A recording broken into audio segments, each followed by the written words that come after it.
Hi, this is Jeff Lesher with another encouragement to help keep us on the front foot. And it comes appropriately from the world of soccer, which is the world that expression and idea comes from in the first place. And tragically, for me as a fan, it is rooted in the analogy provided by the U.S. national team that crashed and burned, frankly, in this year's World Cup. And that's after having been the dominant side for decades, including winning the last two tournaments. An amazing feat, and that should not be ignored here. And the shortfall in the team came as a combination of poor decisions by leadership in terms of who to have on the roster and how to use them.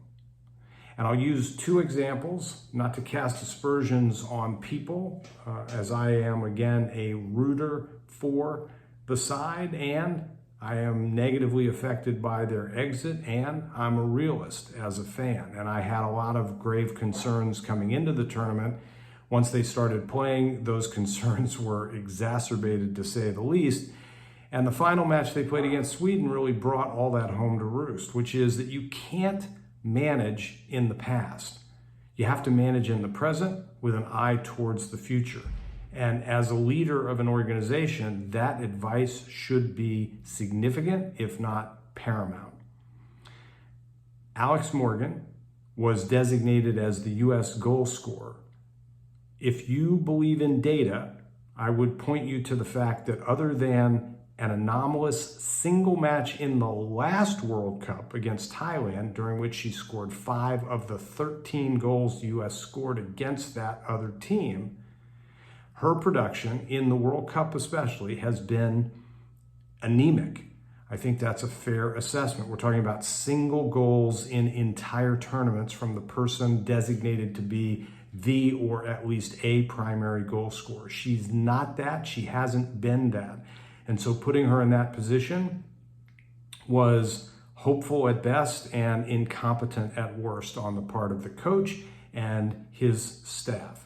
And I lay this principally at the feet of the people who made the decision about who to have on the team, how to deploy them on the field, in what combination, and the strategy that they should follow. And the second, which is far more devastating to me because I am a huge fan of hers and she has had a demonstrably terrific career, and that's Megan Rapinoe. She was obviously done as an elite soccer player, and she should not have been put on the field late in a position to essentially fail her teammates, and that's exactly what happened. And that, again, hurts me deeply because I am a fan, and she did nothing wrong. But the coach could not have seen her train and believed that she was going to go out there and make a positive difference for the team, especially with a number of other players on the touchline who had to have been selected because of talent that would have qualified them to do more and do better in the situation that the team found itself, which was scoreless and desperate. And they never scored. And when they had the opportunity to put the game away on penalty kicks, they choked. And there's really interesting, useful research about that you can look up, the psychology of taking penalties. And when you believe that you're taking something to avoid losing, you're likelier to fail than if you believe you'll win. The Swedish players in the majority came up to the ball with smiles on their face, and the U.S. was gnashing their teeth. So that's a little bit of an aside, but the overall gist, and the reason I wanted to take a little more time with this, is think about what your organization needs now to be successful and how you're going to build on that today in a way that makes you even better tomorrow.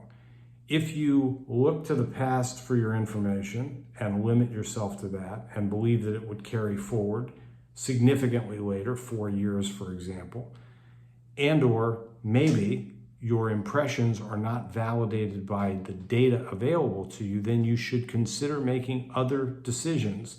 Because if you don't, your team will likely struggle, if not fail, and you, as a leader, will likely be looking to do something else. Don't let that happen to you. Get on the front foot, stay on the front foot, and that's how.